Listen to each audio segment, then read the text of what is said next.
வணக்கம். இது பிராண்டி செய்திகள். தமிழ்நாட்டிற்கு இன்று ஒரு மெகா ஜாக்பாட். சாதாரண மக்களும் சொகுசாக பயணம் செய்யும் வகையில் உருவாக்கப்பட்ட 3 புதிய அம்ரித் பாரத் ரயில்களை பிரதமர் நரேந்திர மோடி இன்று காணொளி காட்சி வாயிலாக தொடங்கி வைக்கிறார். பொங்கல் பரிசாக தமிழகத்திற்கு வந்துள்ள இந்த புதிய ரயில்கள் வடகிழக்கு மற்றும் கிழக்கு மாநிலங்களுடன் தமிழ்நாட்டை இணைக்கப் போகின்றன. இதன் வழித்தடங்கள் மற்றும் சிறப்பம்சங்கள் என்ன? இதோ முழு விபரம். இந்திய ரயில்வேயின் புஷ் புல் தொழில்நுட்பத்தில் இயங்கும் இந்த அம்ரித் பாரத் ரயில்கள் ஏசி வசதி இல்லாத சாதாரண பெட்டிகளிலும் அதிநவீன வசதிகளை கொண்டுள்ளன. இன்று தொடங்கப்பட உள்ள 3 முக்கிய ரயில்கள். தாம்பரம் கொல்கத்தா சந்திரகாச்சி. சென்னையை மேற்கு வங்கத்துடன் இணைக்கும் இந்த ரயில் விழுப்புரம் கடலூர் வழியாக செல்லும். திருச்சி நியூ ஜல்பைகுரி. டெல்டா மாவட்டங்களை வடகிழக்கு மாநிலங்களுடன் இணைக்கும் வகையில் ஈரோடு சேலம் வழியாக இந்த ரயில் இயக்கப்படுகிறது.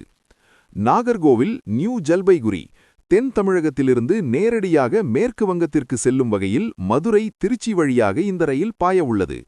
இன்று மேற்கு வங்கத்தில் நடைபெறும் விழாவில் பிரதமர் மோடி இந்த ரயில்களுடன் இந்தியாவின் முதல் வந்தே பாரத் ஸ்லீப்பர் ரயிலையும் தொடங்கி வைக்கிறார் என்பது குறிப்பிடத்தக்கது. இந்த ரயில்களில் உள்ள டாப் வசதிகள். குறைந்த கட்டணம். 1000 கிலோமீட்டர் பயணத்திற்கு வெறும் 500 ரூபாய் மட்டுமே கட்டணமாக வசூலிக்கப்பட உள்ளது.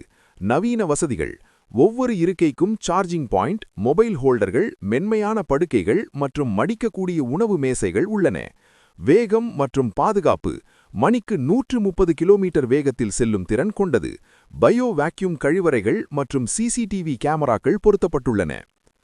குறைந்த விலையில் விமானம் போன்ற வசதியுடன் பயணம் செய்ய விரும்பும் ஏழை மற்றும் நடுத்தர மக்களுக்கு இந்த அம்ரித் பாரத் ரயில்கள் ஒரு வரப்பிரசாதம். இந்த ரயில்கள் எப்போது முதல் வழக்கமான சேவையை தொடங்கும்?